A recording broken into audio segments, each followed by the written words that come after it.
जी। मैं आज आशुतोष कुमार इतिहास विभाग BNM कॉलेज बड़गिया आज आप लोगों को पार्ट 1 हिस्ट्री ऑनर्स पेपर 1 का प्रमुख चैप्टर है, जिससे कि प्रश्न पूछे जाते हैं विश्वविद्यालय परीक्षा में। इंडस वैली सिविलाइजेशन यानी सिंधु घाटी सभ्यता के संदर्भ में आप लोगों को बतलाना चाहता हूँ।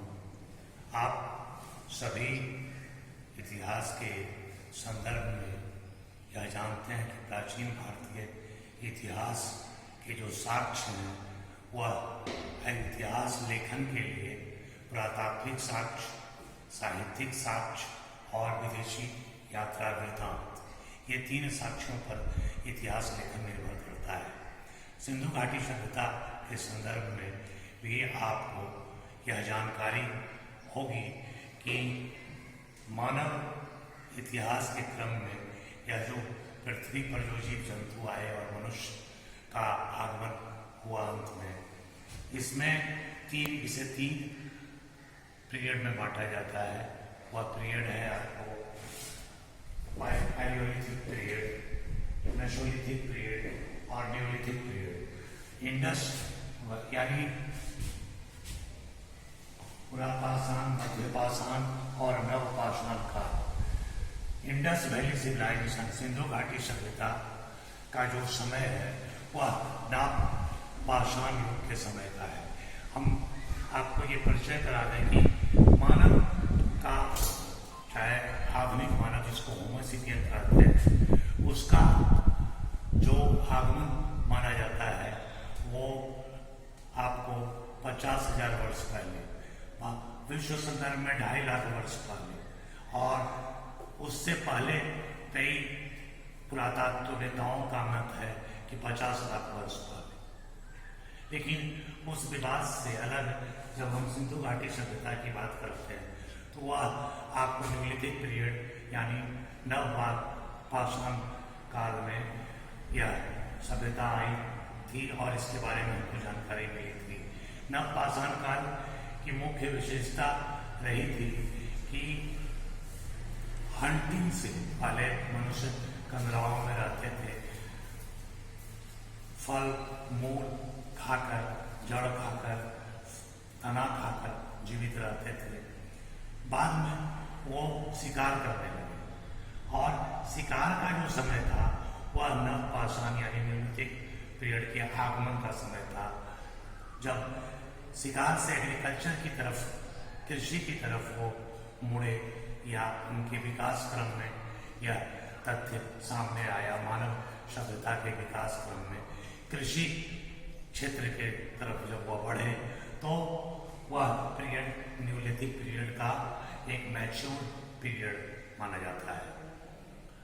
न्यूलिथिक पीरियड में हम लोग इंडस वैली सिविलाइजेशन की बात कर रहे हैं, उसमें और दो तथ्यों को आपको बता दें कि नॉर्थ इंडिया में, उत्तरी भारत में जो प्रस्तर यानी पत्थर का जो युग था वह समाप्त हो रहा था और धातु युग प्रारंभ हो रहा था, और सबसे पहले कॉपर धातु का यानी तांबे का प्रयोग हम देखते हैं, जबकि साउथ इंडिया में लौह धातु का प्रयोग, आयरन एज का हम प्रयोग देखते हैं।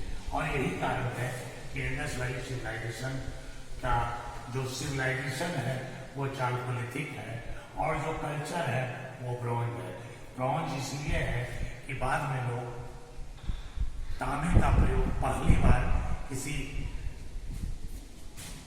मेटल को, मेटल एलॉय बनाकर, मेटल को मेटल से मिलाकर और एक नए मेटल की तैयारी की गई।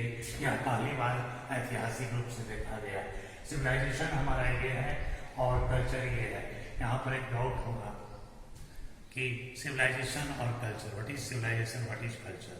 सिविलाइजेशन एक रिलेटिव टर्म है।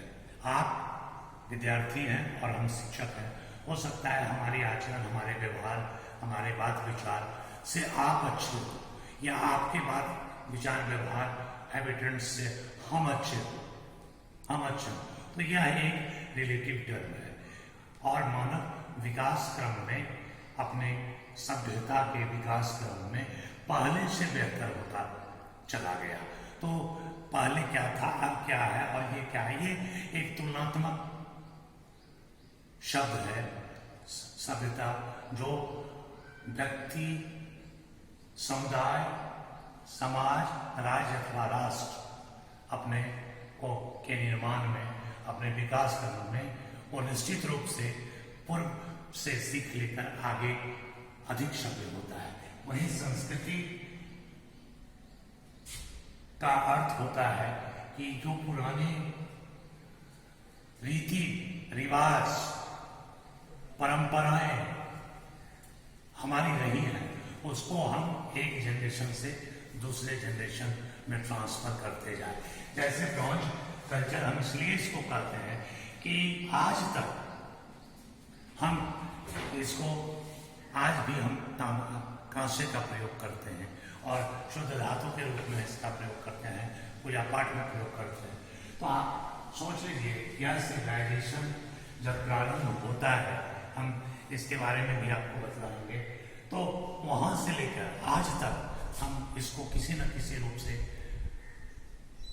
एक दूसरी पीढ़ी में ट्रांसफर करते जा रहे हैं। और आज तक हम इसी संस्कृति से, तो संस्कृति और सभ्यता में बेसिक डिफरेंस यही है कि एक रिलेटिव टर्म है जिसमें कि व्यक्ति का विकास, समाज का विकास और तुलनात्मक रूप से अच्छा बुरा हम कर सकते हैं उस समाज व्यक्ति को। लेकिन कल्चर एक एस्टैब्लिश फैक्ट है जिसमें कन्वेंशंस, ट्रेडिशंस जो हैं उनको हम एक जनरेशन से दूसरी जनरेशन ट्रांसफर करते हैं। यह निश्चित रूप से इतना काफी है जो हमको जानना है। अब हम सिंधु घाटी सभ्यता के संदर्भ में आपसे चर्चा करते हैं। सिंधु घाटी सभ्यता के बारे में यह एक 1856 में रेल लाइन बिछाया जा रहा था।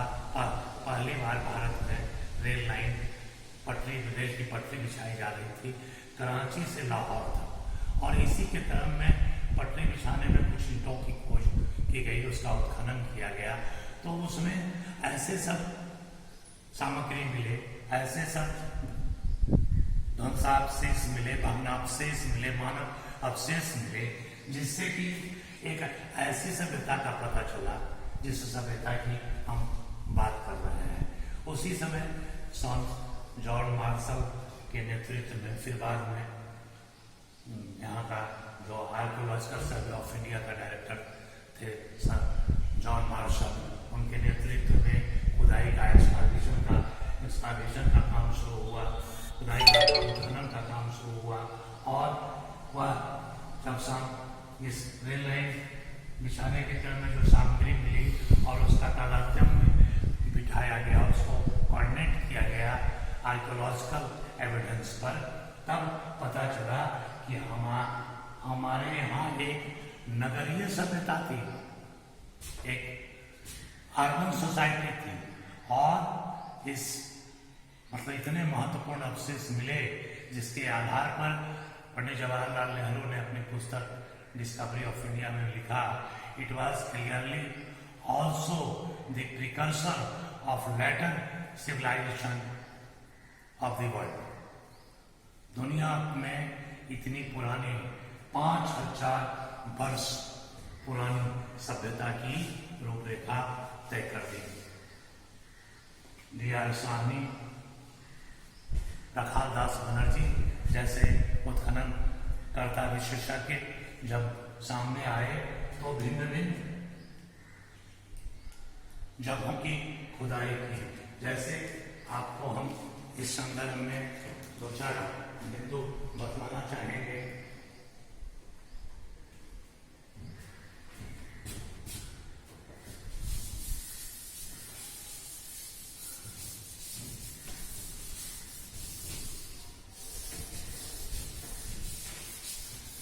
The 1921 में हड़प्पा का एक्सकैवेशन किया गया, हड़प्पा की खुदाई की गई। 1920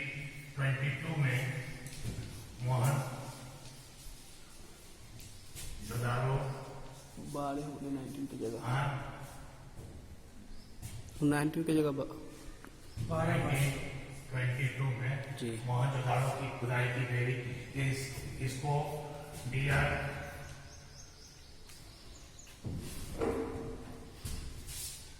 इसकी खुदाई का काम डीआर साहनी ने किया, जबकि इसका आरडी बनर्जी ने लखालदास बनर्जी ने किया। ये उसी क्षेत्र में थे। कहाँ थे? जैसे कराची से लाहौर के बीच और इधर का जो क्षेत्र था उस क्षेत्र में खुदाई की गई और उसके बाद खुदाई लगातार चलती गई। पाकिस्तान का निर्माण हो गया, फिर भी खुदाई चलती रही और तब पता चला कि इंडस वैली सिविलाइजेशन, जिसको हड़प्पा सभ्यता भी कहते हैं, और ऐसा क्यों हम पहले इंडस वैली सिविलाइजेशन करते थे, बाद में उसको हड़प्पा सभ्यता करने लगे, इसलिए कि मोहनजोदड़ो जो सिंधु नदी के किनारे है, जिसकी खुदाई 22 में हुई और 21 में हड़प्पा की, तो ऐसा माना जाता है कि जो सबसे पहले जिस प्रथम स्तर की खुदाई हुई सभ्यता का नाम उसी स्थल के नाम पर नामांकित किया जाए और किया गया। तो ये यहाँ पाने के बाद, इन चीजों को पाने के बाद जो नगर योजना और जो दुर्ग, जो सभागार, जो पुरोहित आवास और जो सड़कें, जो ड्रेनेज नालियां, जो 2 मंजिले मकान, जो पक्की ईंटों का प्रयोग, ग्रेट बाथ, महान स्नानागार, वो सब जो मिला वह अपने आप में बतलाता है कि सुमेर, मेसोपोटामिया, मिस्र, इराक की सभ्यता से भी पुरानी हमारी सभ्यता थी और इनका क्षेत्रफल लगभग इनका 12 लाख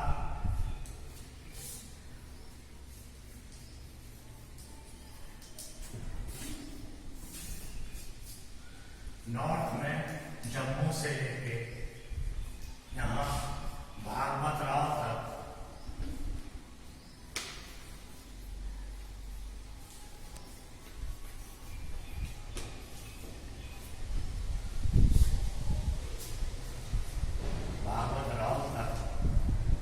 यहाँ पर पूरब में आलमगीरपुर से लेके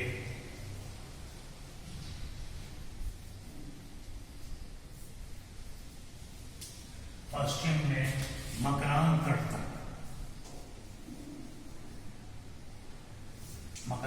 तक यानी ये जो एरिया है, ये टोटल एरिया अगर हम कवर करेंगे समूचा ऐसे करके जो एरिया है पूरा पश्चिम उत्तर, तो ये होता है 12,800 स्क्वायर मीटर। ये इतना एरिया ये कवर करता है। और इसके सिस्टम के बारे में आपको बता दें कि नगर प्रश्न पूछता है कि सिंधु घाटी सभ्यता के नगर निर्माण योजना, that is town planning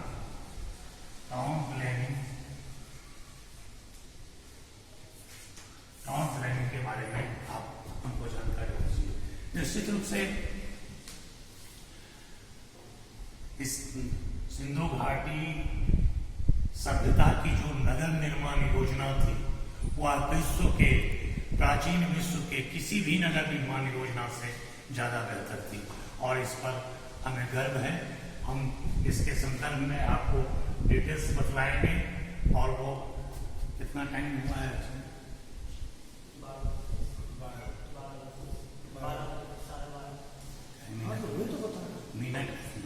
14 minute हो गया था। इस नेक्स्ट बताएंगे, समय हो गया है। आप लोग इसको देखिए और सुरक्षित रहिए कोरोना से। धन्यवाद।